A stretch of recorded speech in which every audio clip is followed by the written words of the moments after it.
Halo teman-teman, Assalamualaikum warahmatullahi wabarakatuh. Kembali lagi di channel YouTube saya. Pada video kali ini, saya ingin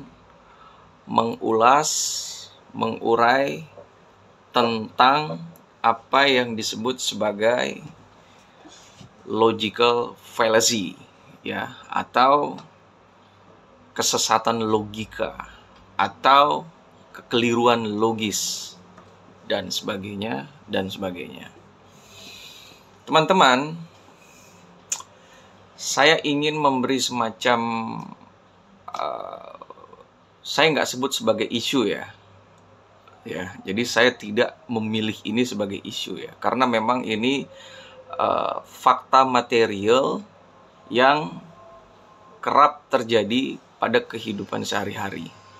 Jadi di sini saya mau bahas tentang logical fallacy, spesifik bab argumentum ad hominem.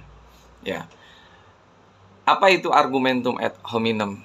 Jadi secara etimologi, argumentum ad hominem itu adalah terminologi Latin ya teman-teman ya. Jadi artinya adalah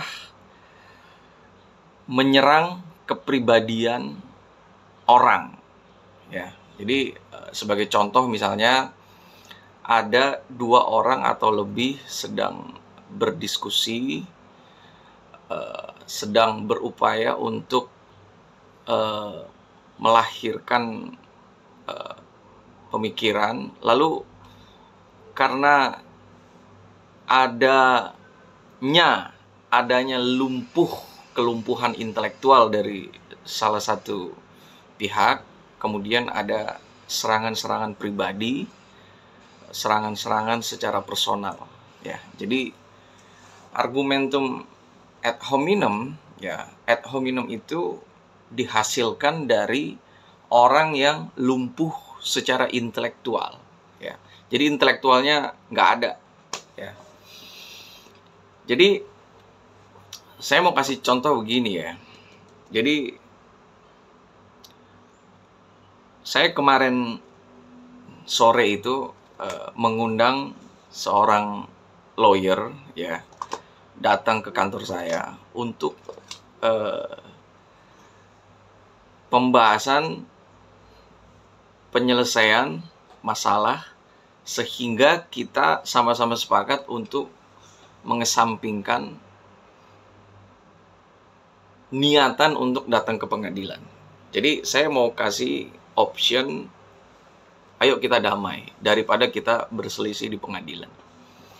Jadi saya nggak bicara substansi persoalan ya, karena secara etik tidak dibenarkan ya membicarakan identitas klien ya. Tapi jadi intinya lawyer itu karena lumpuh intelektualnya, mungkin kuat emosionalnya, dia menyerang pribadi partner saya itu.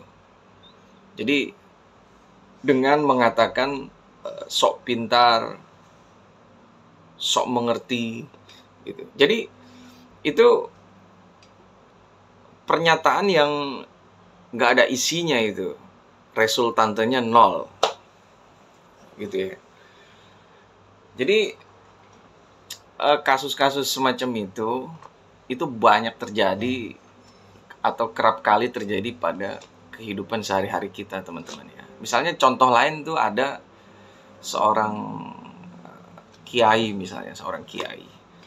Jadi seorang kiai itu pada satu tausiah, pada satu mimbar, dia mendistribusi apa yang menjadi keyakinannya, apa yang menjadi kebenaran yang dia yakini. Dia menyampaikan bahwa berjilbab itu wajib bagi perempuan ya, atau bagi muslimah ya teman-teman ya. Lalu tiba-tiba seorang, apa ya saya sebut, tamu ya atau pendengar itu dia memotong, menginterupsi pembicaraan dari kiai tersebut dengan memberikan satu counter argumentasi dengan mengatakan bahwa Pak Kiai giliran ke kita orang aja terus memberi nasihat, tapi faktual istri Pak Kiai tidak menggunakan jilbab ya atau kerudung gitu ya. Jadi ini salah satu contoh argumentum ad hominem ya. Jadi adanya kelumpuhan intelektual dari person itu sehingga dia menyerang pribadi kiai dalam contoh kasus tadi ya. Jadi itu nggak ada hubungannya sebenarnya ya, nggak ada hubungannya, dua hal yang berbeda. Pandangan kiai, perspektif kiai itu satu hal ya, sementara kepribadian dia satu hal ya. Jadi perspektif pandangan dia satu hal, kepribadian dia satu hal. Jadi itu dua hal yang berbeda itu. Makanya kita itu mesti fokus pada substan ya. Ya, jadi kalau kata Nabi itu, dengarlah pernyataannya, ya, kata-katanya, bukan siapa yang mengatakan. Ya, jadi Nabi Muhammad SAW kira-kira pernah memberi satu statement ya, yang akhirnya kita sebut sebagai hadis mungkin ya. Ya, jadi lain, saya juga sering bilang begini, kalau ada koruptor yang melakukan korupsi, dia mengatakan jangan korupsi, nanti kamu jadi koruptor. Karena korupsi itu adalah perbuatan yang tidak baik, tidak terpuji, tercela, dan seterusnya. Jadi itu benar sebagai tesis, sebagai pernyataan itu benar 100%. Nah, kalau dia korupsi itu kan perbuatan. Jadi kita mesti split ya, ada pernyataan, ada perbuatan gitu loh. Gitu loh. Jadi nangkep gak? Jalan berpikirnya nangkep gak? Jadi perspektif atau pandangan dia itu satu hal ya. Terus kepribadian dia itu juga satu hal. Jadi contoh kasus kiai tadi sebenarnya begini. Kiai itu tausiah menyampaikan pesan bahwa menurut keyakinannya berjilbab, berkerudung itu wajib ya. Wajib. Sementara prakteknya istrinya belum berjilbab.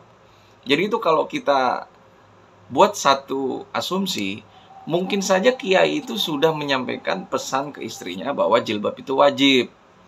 Tetapi istrinya mungkin punya pandangan lain dan belum menggunakan jilbab. Ya kan? Kan akhirnya pernyataan kiai itu benar sebagai pernyataan kan? Ya kan?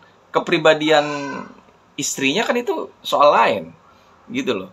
Makanya jangan pernah kaget kalau ada orang yang kamu anggap bodoh, dia bicara tentang kebenaran. Ya. Jadi pernyataan adalah pernyataan, perbuatan adalah perbuatan. Ya. Jadi jangan sampai ada kesesatan logika. Ya, ini penting nih. Ya. Jadi kalau kata Al-Ghazali itu